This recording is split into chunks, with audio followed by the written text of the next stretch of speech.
بسم اللہ الرحمن الرحیم قتل اصحاب الاخدود النار ذات الوقود اذ هم عليها قعود وهم على ما يفعلون بالمؤمنين شهود۔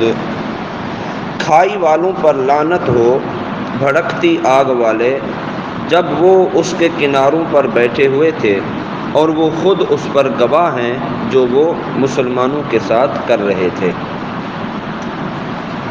اس سورۃ البروج کی ابتدائی آیات میں اللہ تعالیٰ نے آسمان کی قسم ارشاد فرمائی، قیامت کے دن کی قسم ارشاد فرمائی، جمعہ اور عرفہ کے دن کی قسم ارشاد فرما کر یہ بات ارشاد فرمائی کہ کفار قریش بھی اسی طرح ملعون ہیں جس طرح بھڑکتی آگ والی کھائی والوں پر اس وقت لعنت کی گئی کہ جب وہ اس کھائی کے کناروں پر کرسیاں بچھائے ہوئے بیٹھے ہوئے تھے اور مسلمانوں کو آگ میں ڈال رہے تھے، اور شاہی لوگ بادشاہ کے پاس آ کر ایک دوسرے کے لیے گواہی دیتے تھے کہ انہوں نے حکم کی تکمیل کرنے میں کوتاہی نہیں کی اور ایمانداروں کو، مسلمانوں کو آگ میں ڈال دیا۔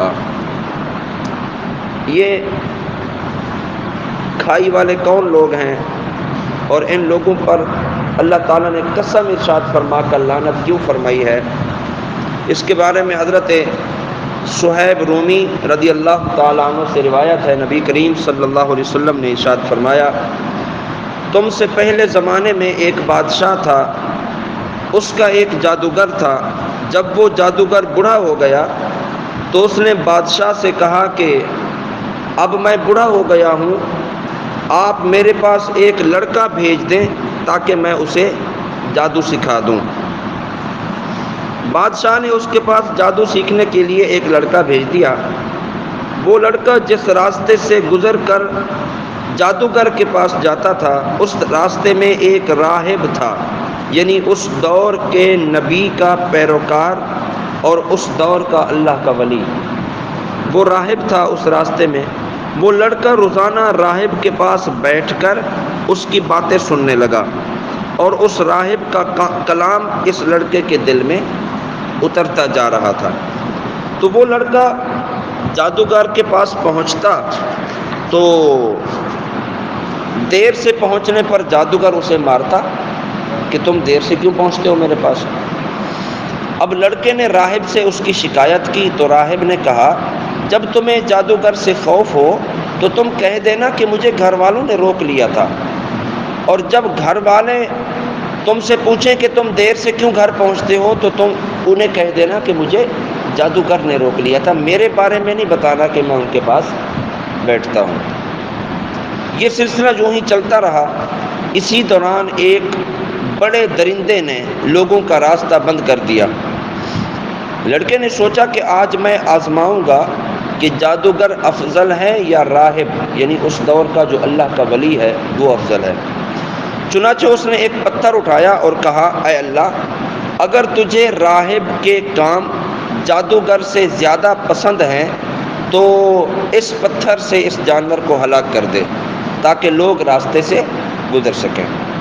چنانچہ جب لڑکے نے پتھر مارا تو وہ جانور اس پتھر سے مر گیا۔ اللہ کے ولی کا نام لے کر پتھر مارا تھا، جانور مر گیا۔ پھر اس نے راہب کے پاس جا کر اسے اس واقعے کی خبر دی تو اس نے کہا، اے بیٹے، آج تم مجھ سے افضل ہو گئے ہو، آج تم مجھ سے افضل ہو گئے ہو، تمہارا مرتبہ وہاں تک پہنچ گیا ہے جسے میں دیکھ رہا ہوں۔ ان قریب تم مصیبت میں گرفتار ہوں گے، اور جب تم مصیبت میں گرفتار ہو تو کسی کو میرا پتہ نہ بتانا، میرے بارے میں نہ بتانا۔ اس کے بعد اس لڑکے کی دعائیں قبول ہونے لگیں، جس کے لیے بھی دعا کرتا دعا قبول ہو جاتی اور اس کا کام ہو جاتا۔ اس کی دعا سے جناب مادر زاد اندھے بھی ٹھیک ہونے لگے، برس کی بیماری والے بھی ٹھیک ہونے لگے، ایسا اس کی دعا میں اثر تھا۔ وہ تمام بیماریوں کا علاج کرنے لگا۔ بادشاہ کا ایک ساتھی تھا، وہ نابینا ہو گیا۔ اس نے جب یہ خبر سنی تو وہ اس لڑکے کے پاس بہت سارے تحائف لے کر آیا اور اس سے کہا اگر تم نے مجھے شفا دے دی تو میں یہ سب چیزیں تمہیں دے دوں گا۔ تو لڑکے نے کہا کہ میں کسی کو شفا نہیں دیتا، بلکہ شفا تو اللہ دیتا ہے۔ اگر تم اللہ پر ایمان لاؤ تو میں اللہ تعالیٰ سے دعا کروں گا، وہ تمہیں شفا دے دے گا۔ یعنی یہ لڑکا تھا اللہ کو ماننے والا، جو بادشاہ تھا یا باقی لوگ تھے وہ اللہ کے انکاری تھے، اللہ کو ماننے والے نہیں تھے۔ اب اس کی تبلیغ کا سلسلہ بھی شروع ہو گیا کہ لوگوں کو ایمان دلواتا اور پھر ان کے لیے دعائیں کرتا۔ چنانچہ وہ شخص اللہ پر ایمان لے، اب جس کو آنکھیں چاہیے، آنکھ کتنی بڑی نعمت ہے، تو اس نے کہا چلو آنکھ تو مل جائے گی، اللہ کو مان لیتے ہیں۔ تو وہ ایمان لے آیا جناب، اللہ تعالیٰ نے اسے شفا دے دی اور وہ دیکھنے والا ہو گیا۔ جب وہ بادشاہ کے پاس گیا اور پہلے کی طرح اس کے پاس بیٹھا تو بادشاہ نے پوچھا تمہاری بینائی کیسے واپس آ گئی، تم کیسے دیکھنے لگ گئے؟ تو اس نے کہا میرے رب نے۔ بادشاہ نے کہا کہ کیا میرے سوا بھی تیرا کوئی رب ہے؟ اس نے کہا ہاں، میرا اور تمہارا رب اللہ ہے۔ یہ سن کر بادشاہ نے اسے گرفتار کر لیا۔ اس وقت تک اسے اذیت دیتا رہا جب تک اس نے لڑکے کے بارے میں نہیں بتایا کہ اس لڑکے نے مجھے کی وجہ سے میں ایمان لایا اور اس نے دعا کی اور اللہ نے مجھے شفا دے دی۔ لڑکے کے بارے میں بتا دیا۔ پھر اس لڑکے کو لایا گیا۔ بادشاہ نے اس سے کہا اے بیٹے، تمہارا جادو یہاں تک پہنچ گیا کہ تم جناب مادرزاد اندھوں کو بھی ٹھیک کرنے لگ گئے، برس کی بیماری والے مریضوں کو بھی تندرست کر دیتے ہو، اس کے علاوہ بھی بہت کچھ کرتے ہو۔ اس لڑکے نے کہا میں کسی کو شفا نہیں دیتا، بلکہ شفا تو میرا اللہ دیتا ہے۔ بادشاہ نے اسے بھی گرفتار کر لیا، عزت و کوب کرتا رہا، اذیت دیتا رہا، جب تک اس نے راہب کا پتہ نہیں بتایا کہ مجھے اس راستے پر اس راہب نے لگایا ہے، اللہ کے ولی نے لگایا۔ پھر راہب کو لایا گیا، اس سے کہا گیا کہ اپنے دین سے پھر جاؤ۔ راہب نے انکار کیا تو بادشاہ نے آرا منگوا کر اس کے سر پر رکھ دیا اور اسے چیر کے 2 ٹکڑے کر دیے۔ اس اللہ کے ولی کو، اس راہب کو چیر کے 2 ٹکڑے کر دیے۔ پھر اس نے اپنے ساتھی کو بلایا، اس سے کہا کہ اپنے دین سے پھر جاؤ۔ اس نے انکار کیا تو بادشاہ نے اسے بھی آرے سے چیر کے 2 ٹکڑے کر دیے۔ پھر اس لڑکے کو بلایا، اس سے کہا اپنے دین سے پھر جاؤ، یعنی اسلام سے پھر جاؤ، کفر کی طرف آ جاؤ۔ اس لڑکے نے انکار کیا تو بادشاہ نے اپنے چند ساتھیوں سے کہا کہ اس لڑکے کو فلاں پہاڑ پر لے جاؤ اور اسے لے جا کر پہاڑ کی چوٹی پر چڑھ جاؤ، اگر یہ دین سے پھر جائے تو ٹھیک ہے، ورنہ اسے پہاڑ کی چوٹی سے نیچے گرا دینا۔ وہ لوگ اس لڑکے کو لے گئے، پہاڑ پر چڑھ گئے۔ اس لڑکے نے دعا کی اے اللہ تو جس طرح چاہے مجھے ان سے بچا لے۔ تو اسی وقت ایک زلزلہ آیا، وہ سب لوگ پہاڑ سے نیچے گر گئے۔ اس کے بعد وہ لڑکا بچ گیا، پھر واپس وہ بادشاہ کے پاس چلا گیا۔ تو بادشاہ نے اس سے پوچھا وہ لوگ تمہارے ساتھ گئے تھے، ان کا کیا ہوا؟ لڑکے نے جواب دیا کہ اللہ نے مجھے ان سے بچا لیا اور ان کو اللہ نے گرا کے مار دیا۔ تو بادشاہ نے پھر چند ساتھیوں کے حوالے کیا اور کہا کہ ایک کشتی پر سوار ہو کر اسے سمندر کے درمیان میں لے جاؤ اور اسے کہو کہ اگر دین چھوڑ دے تو ٹھیک، دین نہیں چھوڑے تو اسے سمندر میں پھینک دینا۔ وہ لوگ سمندر میں لے گئے تو اس نے دعا کی اے اللہ تو جس طرح چاہے مجھے ان سے بچا لے۔ تو وہ کشتی فوراً الٹ گئی، اس لڑکے کے علاوہ باقی سب لوگ غرق ہو گئے۔ لڑکا پھر بھی زندہ بچ گیا۔ وہ لڑکا پھر بادشاہ کے پاس چلا گیا۔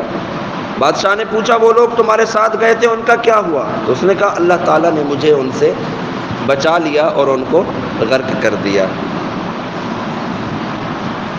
پھر اس لڑکے نے بادشاہ سے کہا تم مجھے اس وقت تک قتل نہیں کر سکتے جب تک میرے کہنے کے مطابق عمل نہ کرو۔ تو بادشاہ نے پوچھا ایسی کون سی بات ہے، ایسا کون سا عمل ہے کہ میں کروں اور تو قتل ہو جائے۔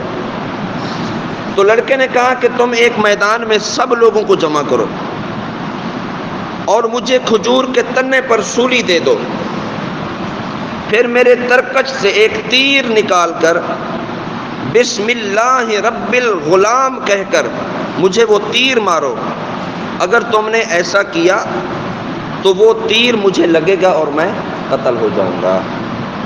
چنانچہ بادشاہ نے تمام لوگوں کو میدان میں جمع کیا، اس لڑکے کے بتائے ہوئے طریقے کے مطابق عمل کر کے تیر پھینکا، وہ تیر لڑکے کی کن پٹی میں پیوست ہو گیا اور لڑکے نے تیر لگنے کی جگہ پر اپنا ہاتھ رکھا اور انتقال کر گیا۔ یہ دیکھ کر تمام لوگوں نے کہا ہم اس لڑکے کے رب پر ایمان لائے، ہم اس لڑکے کے رب پر ایمان لائے۔ وہ ایک اللہ والا تھا، ایک ایمان والا تھا۔ اب پورے میدان میں سب کو جمع کرا کے سب کو اس نے ایمان کی دعوت دی اور خود دنیا سے رخصت ہو گیا۔ اب بادشاہ کو اس واقعے کی خبر دی گئی اور اس سے کہا گیا کہ کیا تم نے دیکھا جس سے تم ڈرتے تھے اللہ نے وہی کچھ تمہارے ساتھ کر دیا کہ سب کے سب لوگ ایمان لے آئے۔ اس نے کیا کیا جناب؟ گلیوں کے دہانوں پر خندقیں کھودنے کا حکم دے دیا، اور جب ان کی کھدائی مکمل ہوئی تو ان میں آگ جلوا دی۔ پھر بادشاہ نے حکم دیا کہ جو اپنے دین سے نہ پھرے اسے آگ میں ڈال دو۔ لوگوں کو کہو کہ اس دین سے پھر جائیں، یعنی ایمان سے پھر جائیں، کفر کی طرف آ جائیں، مان لیں تو ٹھیک ہے، نہ مانے تو انہیں آگ میں ڈالتے جاؤ۔ چنانچہ لوگ اس آگ میں ڈالے جانے لگے، یہاں تک کہ ایک عورت آئی، اس کی گود میں ایک بچہ تھا، وہ ذرا جھجکی تو بچے نے کہا کہ اے ماں صبر کر اور جھجک نہیں، بے شک تو سچے دین پر ہے، اور وہ بچہ اور ماں بھی آگ میں ڈال دیے گئے۔ حضرت ربیع بن انس رضی اللہ تعالیٰ عنہ فرماتے ہیں جو مومن آگ میں ڈالے گئے اللہ تعالیٰ نے ان کے آگ میں پڑنے سے پہلے ہی ان کی روحیں قبض فرما کر ان کو نجات دے دی، اور آگ نے خندق کے کناروں پر جو لوگ کرسیاں لگا کر بیٹھے ہوئے تھے اور تماشا دیکھ رہے تھے اور بادشاہ کو جا کر خبریں دے رہے تھے کہ ہم نے اتنے لوگ مار دیے ہیں، ہوا یہ کہ وہ آگ بھڑکی اور کنارے میں جتنے لوگ بیٹھے ہوئے تھے ان سب کو جلا کر راکھ کر دیا۔ تو اس واقعے سے کچھ باتیں ہمارے سیکھنے کے لیے ملتی ہیں کہ اللہ رب العالمین نے ان اخدود والوں کی قسم ارشاد فرمائی، کھائی کے کنارے پر بیٹھنے والے لوگوں کے لیے فرمایا کہ یہ ملعون ہیں، اور قسمیں اٹھا کر فرمایا کہ یہ ملعون ہیں۔ کیوں؟ کیونکہ وہ ایمان کا راستہ روکنے کے لیے بیٹھے ہوئے تھے اور کفر کی طرف لوگوں کو دعوت دے۔ پہلی بات تو یہ ہے کہ اس واقعے میں اہل ایمان کو صبر کرنے کی ترغیب دی گئی کہ کافر جتنی بھی اذیتیں دیں، جتنی بھی تکلیفیں دیں اسلام کے نام پر، مسلمان کو صبر کرنا چاہیے، کیونکہ اللہ تعالیٰ مدد مسلمان کی کرتا ہے، کافر کی کبھی مدد نہیں کرتا ہے۔ دوسری بات، اللہ تعالیٰ کے اولیاء کی کرامات برحق ہیں کہ اس دور کے ولی، اس دور کے وہ راہب کہ جنہوں نے اپنی نظر سے اس بچے کو ایسا نوازا کہ وہ بچہ بھی صاحب کرامت ہو گیا کہ وہ مادرزاد اندھوں کو شفا دینے لگا اور برس والوں کو شفا دینے لگا۔ اچھا، ولایت عمل اور عمر پر موقوف نہیں، یعنی یہ ضروری نہیں کہ بندہ بوڑھا ہو جائے تب وہ ولی بنے گا یا ولایت ملے گی، نہیں، بلکہ چھوٹے بچوں کو بھی یہ ولایت مل جاتی ہے۔ حضرت عیسیٰ علیہ السلام کی والدہ ماجدہ حضرت مریم سلام اللہ علیہا، آپ مادرزاد ولیاں تھیں، یعنی پیدائشی ولیاں تھیں، اللہ کی نبی کی ماں ہیں، لیکن ان کا اپنا مقام یہ ہے کہ وہ پیدائشی ولیہ تھی، تو ولایت بچپنے سے بھی مل جاتی ہے، ولایت پیدا ہونے سے پہلے سے بھی مل جاتی ہے۔ ولایت جب رب تعالیٰ چاہے گا وہ اپنے کرم سے جس عمر میں چاہے وہ اللہ تعالیٰ نواز دیتا ہے۔ چوتھی بات یہ، بزرگوں کی صحبت کا فیض یہ عبادت سے بھی زیادہ ہے۔ ایک ہے عبادت کر کر کے بندہ مقام حاصل کرے، ایک ہے کسی اللہ کے ولی کی بارگاہ میں بیٹھے تو یک زمانہ صحبت با اولیاء کہ جس شخص کو ایک لمحہ اللہ کے ولی کی صحبت مل گئی، وہ 100 سالہ عبادت سے بہتر ہے کہ 100 سال بندہ عبادت کرے، پتہ نہیں اس کو مقام ملے یا نہ ملے، لیکن اگر وہ اللہ کے ولی کی بارگاہ میں چند لمحے میں بیٹھتا ہے تو اللہ تعالیٰ ولی کی صحبت کا فیض اور اثر اس کے اندر ڈال دیتا ہے۔ جس دین میں اولیاء موجود ہوں وہ اس دین کی حقانیت کی دلیل ہوا کرتی ہے۔ جس دین میں اللہ کے ولی موجود ہوں تو سمجھ لیں کہ وہ دین سچا دین ہے، اور اللہ والوں سے ان کی وفات کے بعد بھی ہدایات ملتی رہتی ہیں۔ یہ اس آیت مبارکہ اور اس واقعے کے اسباق ہیں۔ تو ایمان بہت بڑی چیز ہے۔ ایمان بچانے کے لیے مسلمانوں نے آگ میں چھلانگ لگا دی لیکن کفر اختیار نہیں کیا ہے۔ یہاں سے اندازہ لگائیں کہ ایمان کتنی عظیم دولت اور کتنی بڑی دولت ہے۔ تو اللہ رب العالمین ہم سب کو ایمان کی سلامتی عطا فرمائے، عافیت والی زندگی اللہ تعالی ہم سب کو نصیب فرمائے۔ وما علینا الا البلاغ المبین۔ بسم اللہ الرحمن الرحیم، الحمد للہ رب العالمین، والصلاة والسلام علی سید الانبیاء والمرسلین۔ یا اللہ یا رحمان یا رحیم، نماز فجر ادا کی اپنی بارگاہ میں قبول فرما، درس قرآن ہوا اپنی بارگاہ میں قبول فرما، جو کچھ سنا سنایا عمل کی توفیق عطا فرما، پیارے نبی کریم صلی اللہ علیہ وسلم کے بتائے ہوئے احکامات پر عمل پیرا ہونے کی توفیق دے، ایمان کی سلامتی عطا فرما، اعمال صالحہ کی توفیق نصیب فرما۔ دعا فرمائیں، آج جمعۃ المبارک ہے، اللہ رب العالمین جن کے والدین دنیا سے رخصت ہو گئے ان کی بخشش اور مغفرت فرمائے۔ یا اللہ والدین کی درجات کو بلند فرما، ان کی قبروں کو جنت کے باغوں میں سے باغ بنا دے۔ جتنے مرحومین دنیا سے رخصت ہو گئے یا اللہ سب کی بخشش اور مغفرت فرما۔ یا اللہ جن کے والدین حیات ہیں لمبی اور خیر والی زندگیاں عطا فرما، تا دیر ہمارے والدین کا سایہ ہمارے سروں پر قائم اور دائم فرما۔ بحرمت ان اللہ وملائکتہ یصلون علی النبی یا ایہا الذین آمنوا صلوا علیہ وسلموا تسلیما۔ اللہم صل علی سیدنا ومولانا محمد مبارک وسلم۔ سبحان ربک رب العزت عما یصفون وسلام علی المرسلین والحمد للہ رب العالمین۔